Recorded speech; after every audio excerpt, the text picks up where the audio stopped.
I think it was when you were 13 years old that you were in the Peter Brook company with the Mahabharata. That was your introduction to the piece. Why this story and why now? I think it's because the Mahabharata, Peter Brook's version, was very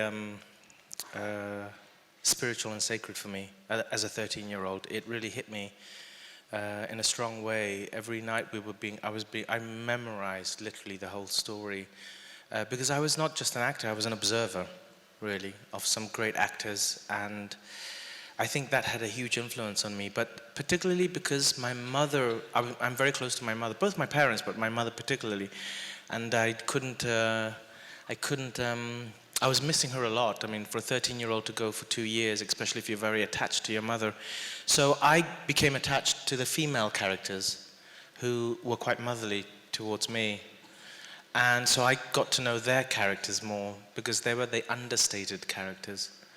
And then when Karthika Naïr, the poet, the writer who provoked something in my head about doing something about Amba and Shikandi, I thought fantastic, because Amba was something that I had not fully discovered in the other versions that I had seen. So I felt, yes, I would like to perhaps tackle it.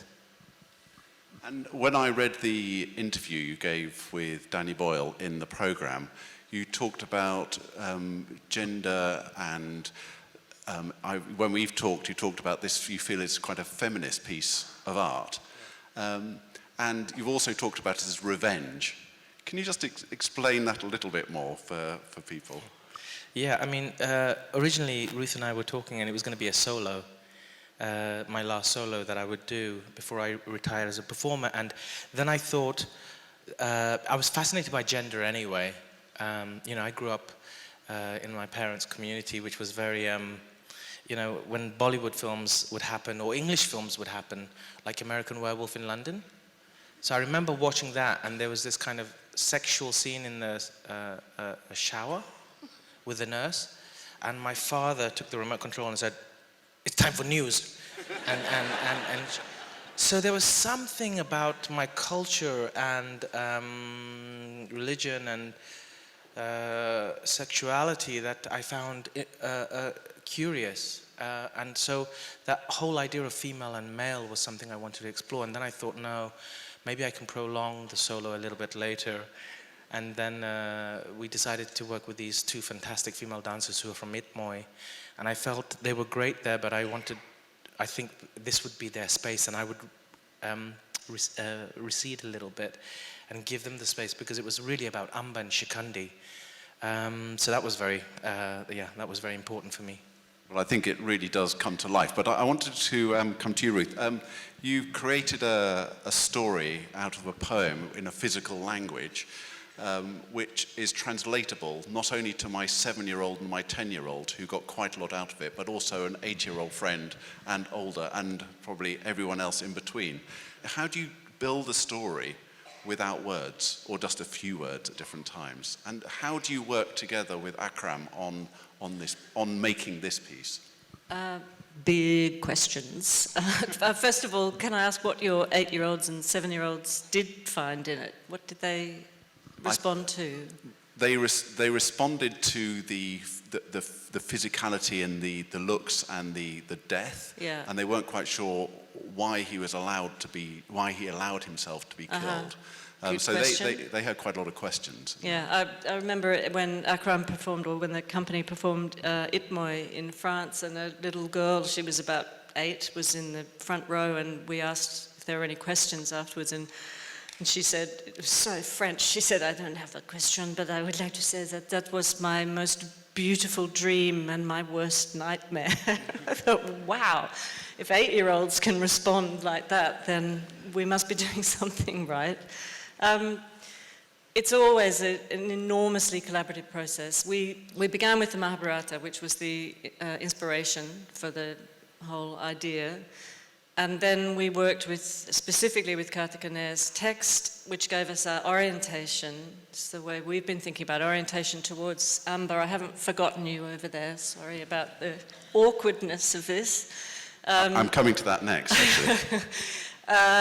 And then Akram's choreography was the transformation of that material. So there were really 3 processes involved. And in each of those processes, language became absorbed into the movement that was being explored. And I think that's always the way with Akram. He loves text, this man, and he's going to end up using it in many different ways, I think, in film and dance projects.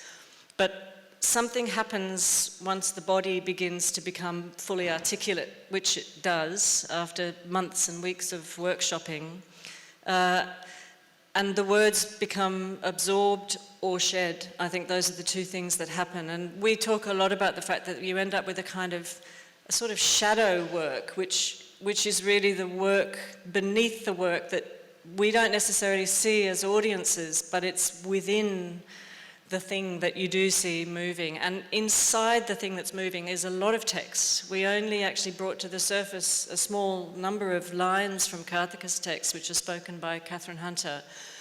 And those are the ones that are quintessential. They're just quintessential. They don't necessarily belong to the Mahabharata. They belong to life and to passion and to obsession and revenge. And so they're just words like, I curse on you, begin to begin and begin to end, because we saw within the Mahabharata an account of all of the cycles of violence and retribution and self-destruction that come out of love and war.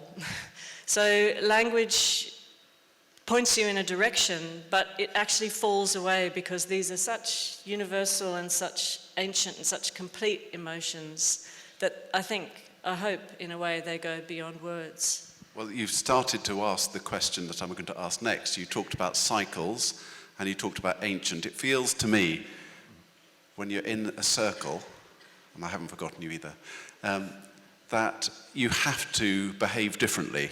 And we're finding it really hard to behave as we are now. We don't like having our back to people. It feels a bit, when you're in the audience, and I've sat 5 times, 1, 2, 3, all the way around at different levels, and it feels like a very ritualistic endeavor.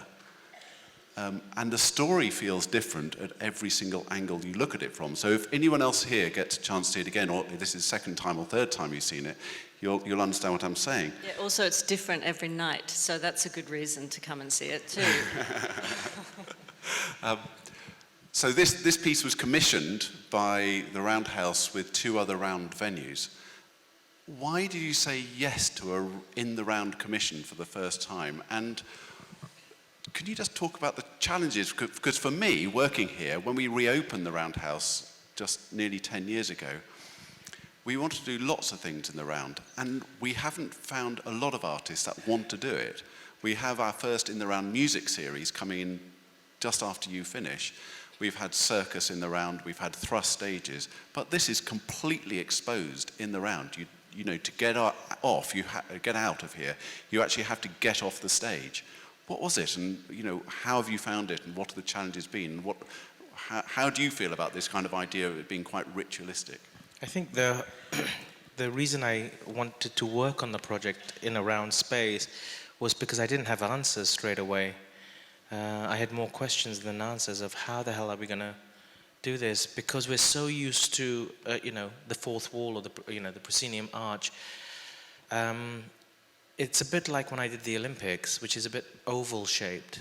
It is an oval shape, and we had to play with scale, and that was a really new experience. But in the Round, it's very you're very exposed, and suddenly you're always going to have your back to the audience.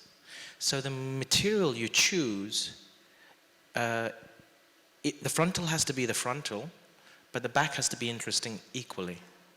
And that's and the sides have to be interesting. So the choice of material was really chosen by the awareness that we're doing it in the Round.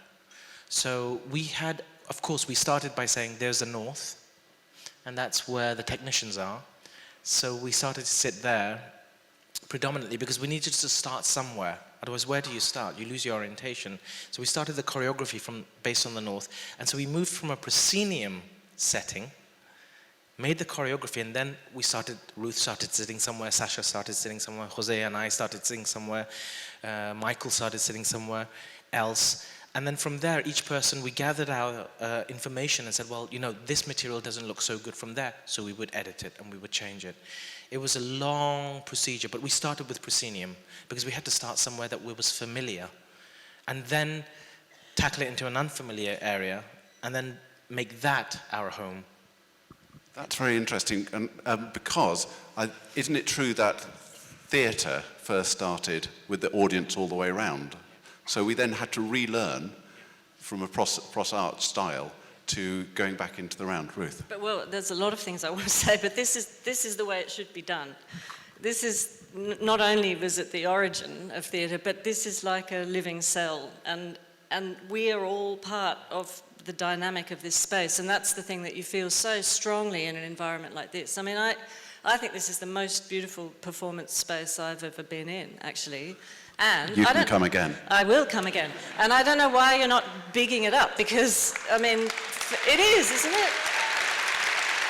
It's so beautiful.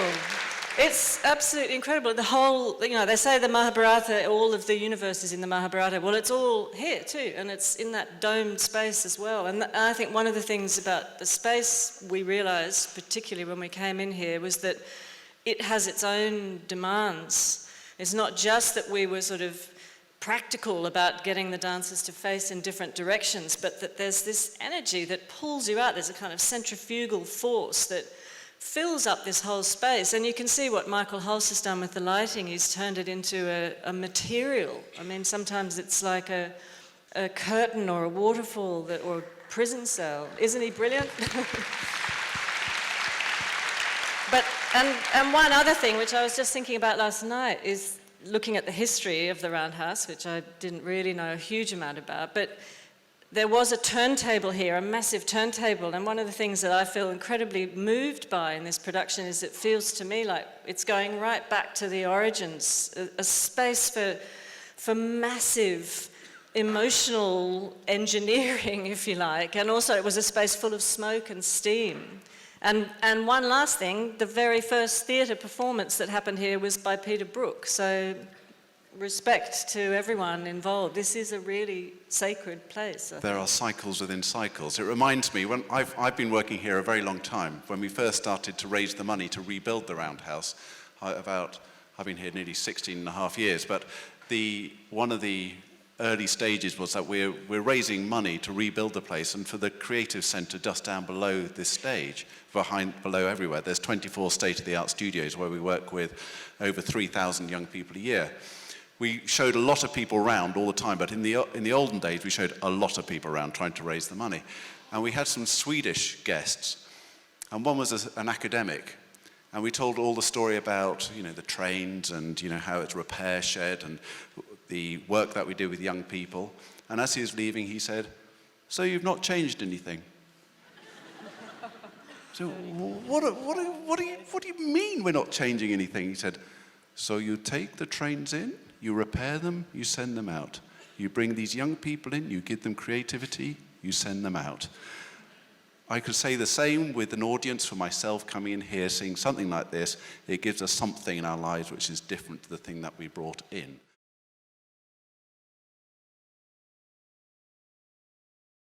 My usual advice is to give no advice. So I mean, I try. It's so different for everyone. I have a daughter now who's 2.5. She's very wild, a little bit crazy, kind of physical theatre. She was watching Lion King, because she thought we were talking about Lion King every time I came back home, about Until the Lions. So the opening scene with Joy, she started to imitate her around the house, like a lion, and would roar and stuff. The only thing I can say in regards to that is we have to be careful that we are not educated out of creativity.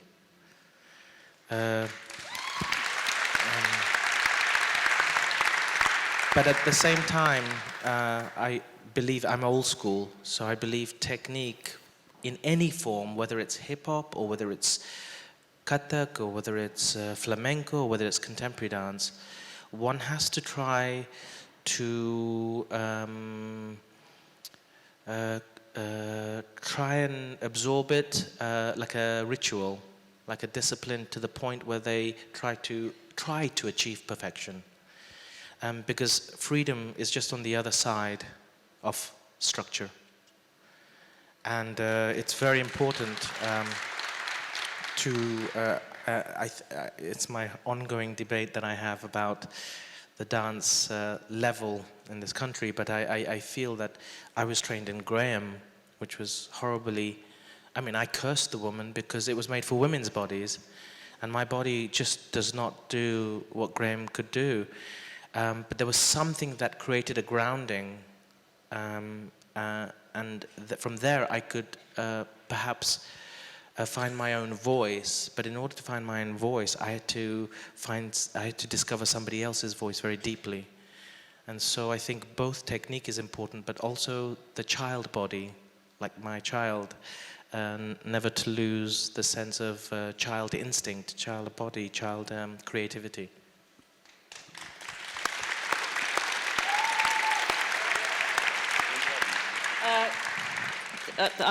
Yes, and also that reminds me of something that the playwright, poet, writer Schiller said, which is grace is the beauty of form under the influence of freedom, which is really exactly what Akram's saying.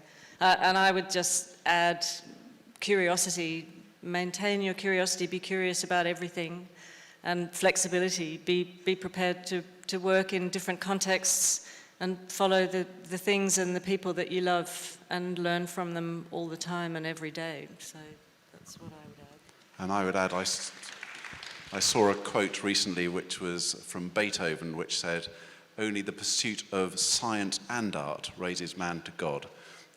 So I think it links all those things together.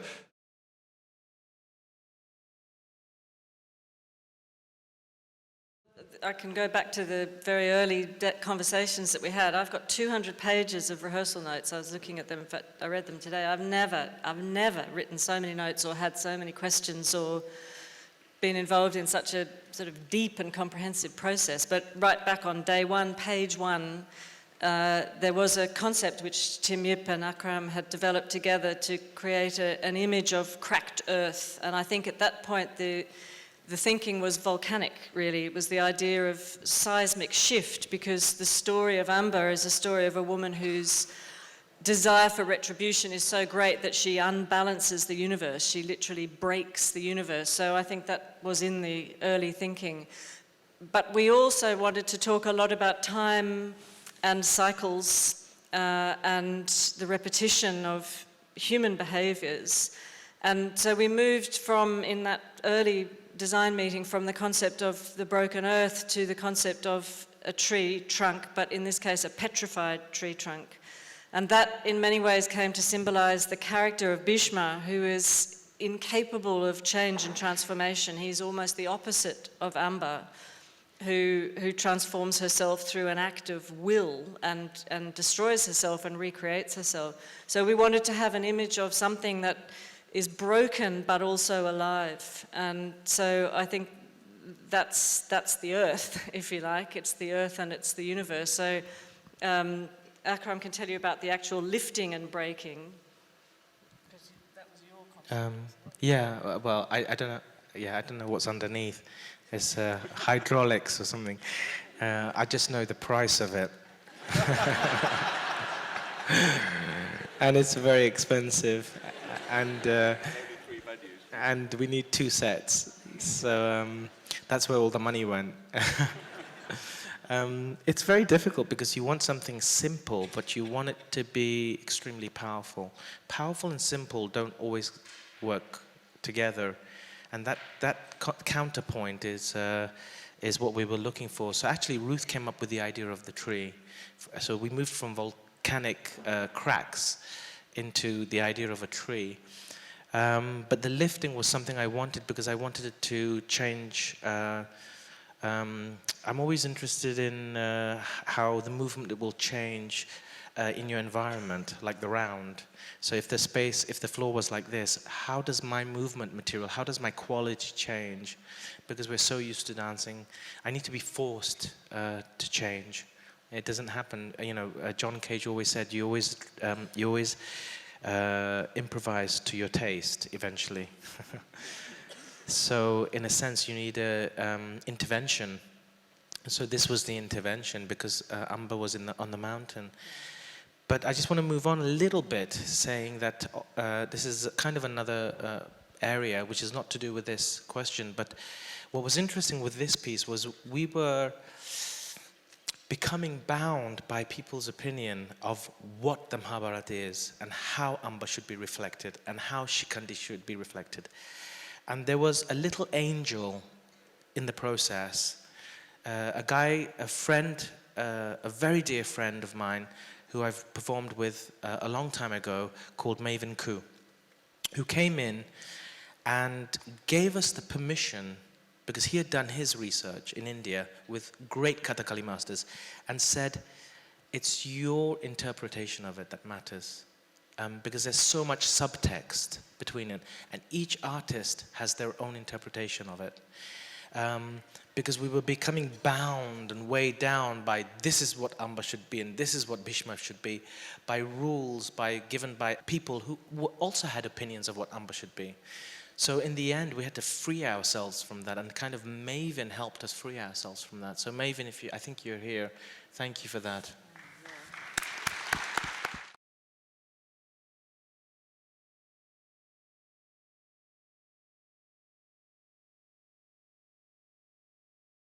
In response to what the woman said up here, and going on from what Akram said, I can't remember who it was who said that great art gives permission, and I think that was always something that was in the thinking of this piece, that in order to release ourselves from the responsibility of being accurate or responsible to a version of the Amba story in the Mahabharata, we always aimed to combine both the movement of her story with a much more abstract exploration of the emotional states that underlie it.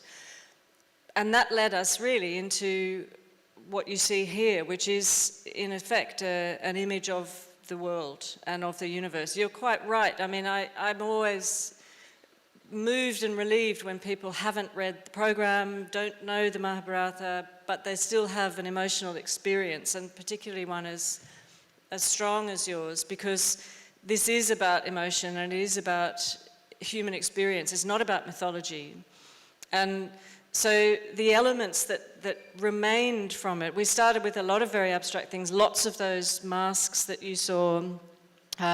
We had a couple of golden horses, which I'm sorry to say you won't see. They're in Akram's living room now, but they came on a long journey with us, but we shed them because we realized that we were using them to try to tell the story more fully, and we were overlaying what was really truthful about it, which was just the rawness and the simplicity of the states that these characters are in.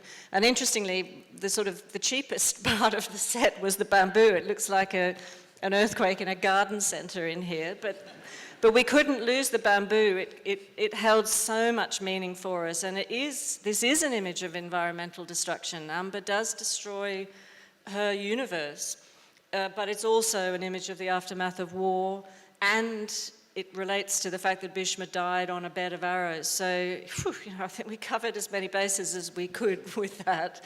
But that's what good metaphor does, I think. It gives permission, and that's what we want the piece to do. It's a very difficult question we were trying to tackle. Do we make something that is literal? And of course the critics always pick up on it, because it is not spoon-fed. But life is complex for me. I think we always see life as complex. You don't have the answers at the beginning. You discover the answers through the journey. And so for me it was very important. I mean, it was a choice I made, and I knew that there people would be frustrated because it's not clear, clearly, there's no words, really.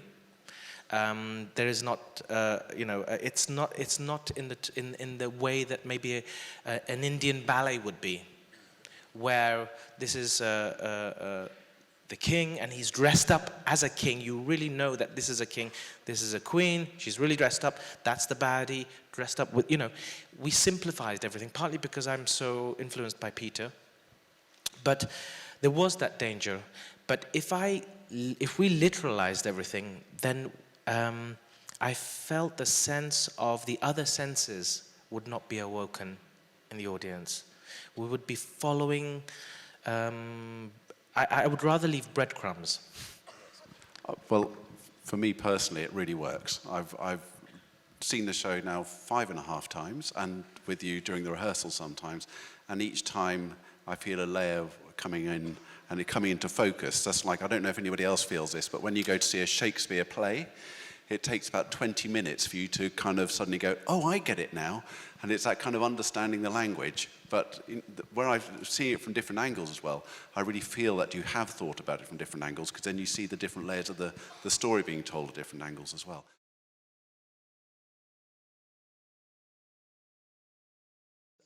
We have a year where we bring images, text, we collect stuff, and then we bring it together, and then we put it in a studio, and a year later we start to explore stuff physically.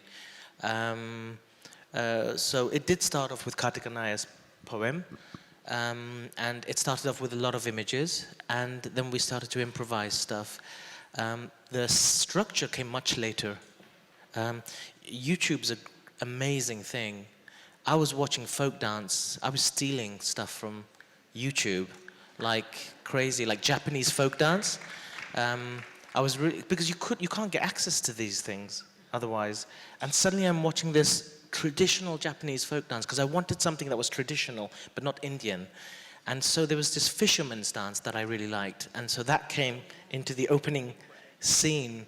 And so we took different things, but what's important for me is that for all of us, that we wanted to transform all the time. So whatever we take, we transform it, because then it becomes ours. And so there was no really choreography that came first, or movement, or music. It was really difficult to say which comes first and which comes second. And the participation of the other creative team members, including David, the extraordinarily beautiful singer over there. Well, he's beautiful and his voice is beautiful too.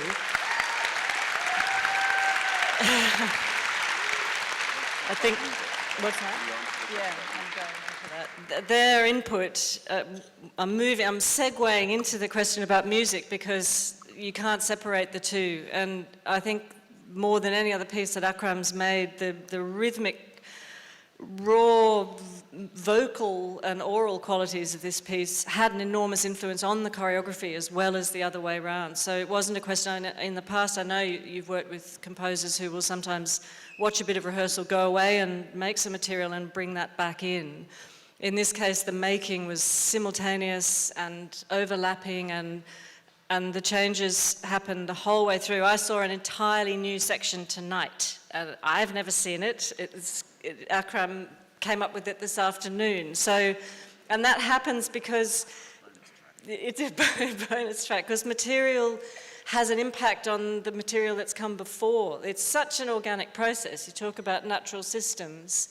When you change a part of the system, you have to then retrospectively change everything around it, because otherwise it's not organic anymore. So there's a real ecology of performance as well, and music is absolutely a part of that, and the sound quality that just animates the space. And Vince was totally instrumental in that, yeah. Vince, who was the leader of the music. And so he would bring sounds to us, some of them industrial sounds, some of them natural sounds. We've overlaid a lot of those different things, and then you get the purity of voice, Sawhney's voice and David's voice, and Yaron's phenomenal drumming, which is heartbeat. I mean, I always think my heart is going to break my ribs when I watch this piece. It's such a full sensory experience. Can you just talk about the symbolism of the head and how You know, with each piece that I make, you have residue that you never use. So I always feel really bad because it's very expensive, the stuff I order and the effort that they make to make it. So we store it somewhere. So this head comes from Gnosis, which I never used in the end, which was in 2010. And so it's sitting there in the store, and I'm thinking, what can I do with this head?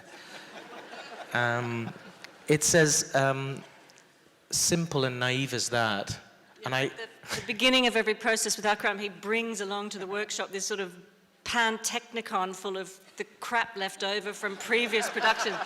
And you have to kind of go, oh, that's really interesting and exciting, Akram. And you know that you're going to put it all back into storage again later on because he's just trying to give it a life. Like the horses. We have these golden horses that stayed in the work. And Ruth kept on saying, I don't know why it's there. And I was ignoring her until, I think, 1 week before the premiere. And then I thought, fuck it, this is not going to work. And we just got... And I thought for the next production. But the good thing is, it's going to serve my daughter very well at home. So I will use it, and my daughter and I will come up with something eventually. Did you answer the question? What next? No, about the head. Oh, the head. In this okay, piece. so that's that represents many things, really, but it represents, in a sense, Bhishma's father, his vow to celibacy, and it represents his authority. Actually, it represents patriarch.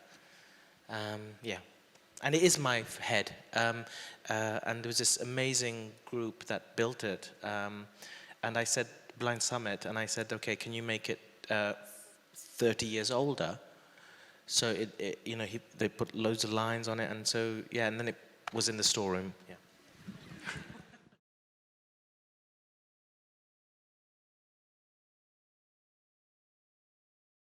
Yeah, I think I'm tired of being injured. Really, it's really exhausting, and the kind of dance that I do, it's I would rather do Tai Chi. I would be able to do it much longer, but this kind of ferocity is really damaging on the body. And at 41, you're really taking a risk. And so I'm tired of it. And so I love performing. But one thing I discovered, because for some reason, I was, in the evenings, just to detox, just to get away from the piece, I mess around with my daughter a lot. We're playing different characters. And I discovered that I was wearing a sari for her. And I was playing an Indian Mrs. Doubtfire. And I think that, you're laughing, right? But I'm going to make a musical based on Mrs. Doubtfire. An Indian Mrs. Doubtfire. Because I'm good at it, so it'll be character-based. I think you've just done a contract with 1,000 people. And in the round, I suspect. But on a serious note, Ruth and I are working on a new project with, which is very close to this piece, actually, the process, the idea, which is Giselle, and it's for English National Ballet. And there will be a lot of things that we've explored in this piece that were not used in this piece. Yeah, look out for the horses. That will come in, definitely in Giselle. And that's premiering in September. And then next year, Ruth and I are making a film, where I'm directing a film, pre-Desh. Because we made a solo called Desh, and then we made, I invited Sue Buckmaster to make Chota Desh, which is post-Desh, and now it's the first time I'm going to hopefully direct a film called, which is pre-Desh, but we're not sure what it's going to be. So it's like the Star Wars trilogy or family. It's kind of, in 30 years' time, we'll have the side dashes on, I think we all, well, I'll speak for myself again, get something so visceral from your performance, and it's a selfishness on behalf of an audience to want to keep seeing you perform, but understand that a dancer. It is very physically punishing, and unlike a circus performer that probably has to retire at the age of 30, you can go on a little bit longer. But can I just add, I'm gladly stepping back because Joy, who plays Shikandi, and Chingying, who plays Amba, are phenomenal. Yeah, they are. They are, absolutely. Phenomenal. Phenomenal. Absolutely. Well, I think everyone would agree that the whole cast, the singers, the musicians, the performers, the dancers, the lighting, the set, the dramaturgy, the whole company has created something that is truly remarkable. And, on behalf of everyone at the Roundhouse, and, I thank my colleagues who work so hard on this show, and on a day-to-day basis, it is an utter and absolute pleasure to work with you. You're one of the loveliest people and the loveliest companies we've ever had to work with. However, we will be invoicing you for that later. So we can look forward to a solo, we can look forward to films, we can look forward to choreography and international ballets and many, many things that come, which we're looking forward to.